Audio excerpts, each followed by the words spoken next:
Então o vídeo vai ser sobre o efeito fotoelétrico. E basicamente o efeito fotoelétrico nada mais é que a emissão de elétrons de uma superfície devido à incidência de luz sobre essa superfície. Então Einstein utilizou o efeito fotoelétrico para comprovar a sua teoria, na qual propôs que a energia radiante está quantizada em pacotes concentrados, os chamados fótons. Assim, Einstein pôde explicar alguns aspectos que ainda a teoria clássica não explicava.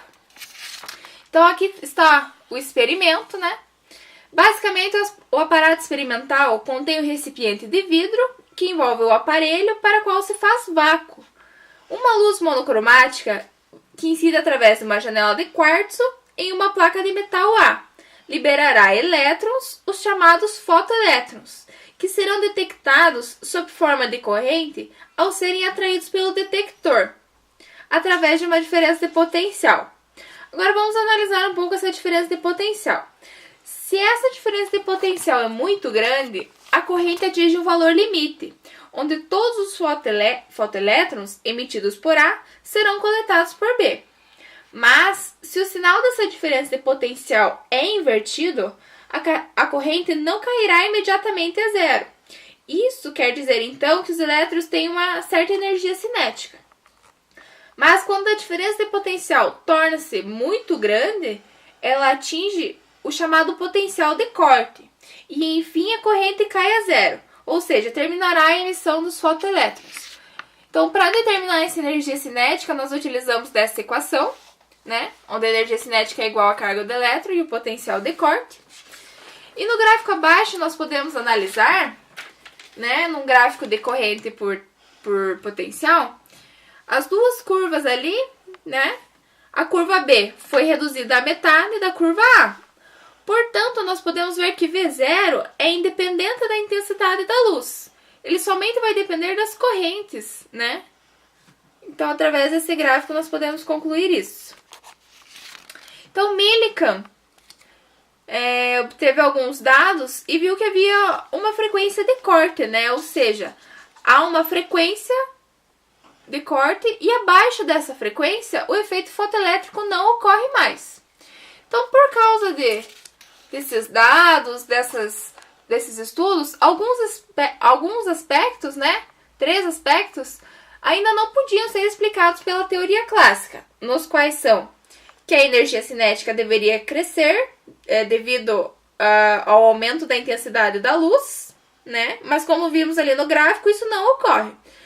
2. De acordo com a teoria, o efeito fotoelétrico deveria ocorrer para qualquer frequência, mas, de acordo com os dados obtidos por Millikan, vimos que há um limiar de frequência. E 3. Na teoria clássica, a energia ela está distribuída sob forma de frentes de onda. Assim, se a luz é fraca, deveria haver um intervalo de tempo para que o elétron pudesse absorver uma energia até acumular a energia necessária para escapar do elétron. Da placa. Mas não é isso que ocorre, Não há nenhum retardo medido, o efeito é instantâneo. Então Einstein, com sua teoria, colocou em questão a teoria clássica, Ele falou que os experimentos de difração e de interferência haviam sido feitos com um número muito grande de fótons. E então ele concentrou-se na forma corpuscular com que a luz é emitida e absorvida. E utilizou o efeito fotoelétrico como aplicação para ver qual teoria estava mais correta.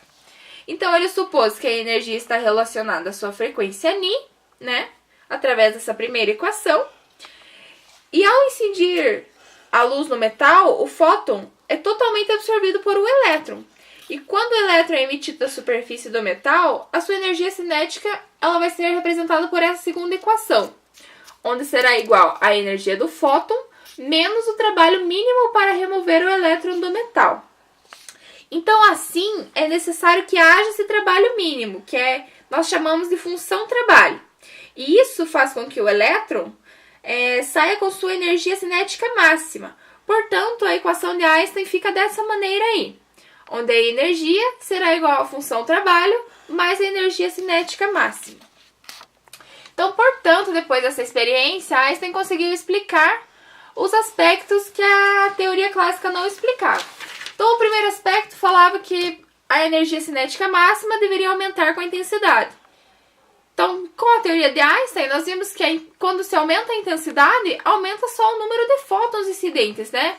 E não altera a energia, portanto, não vai alterar o processo. O segundo aspecto que a teoria não explicava era que deveria ocorrer para qualquer frequência. Mas, né, se colocarmos K máximo, que é a energia cinética, igual a zero, nós vemos que Ni0 H será igual à função trabalho. Portanto, o fóton que tem uma frequência Ni0 tem exatamente a energia necessária para ejetar o fotoelétron. Portanto, se ele tiver uma frequência baixa, ele não terá energia suficiente para ejetar os fotoelétrons. E a 3 fala sobre a ausência de retardamento. Então, Einstein explicou que a energia será fornecida em pacotes concentrados, né? Os fótons. Então, o fóton atingirá a placa e será imediatamente absorvido por um átomo, causando a emissão do fotoelétron. Então, é por isso que o efeito ocorre instantaneamente. Então, Einstein conseguiu explicar os aspectos que a teoria clássica não explicava, tratando a luz de forma corpuscular.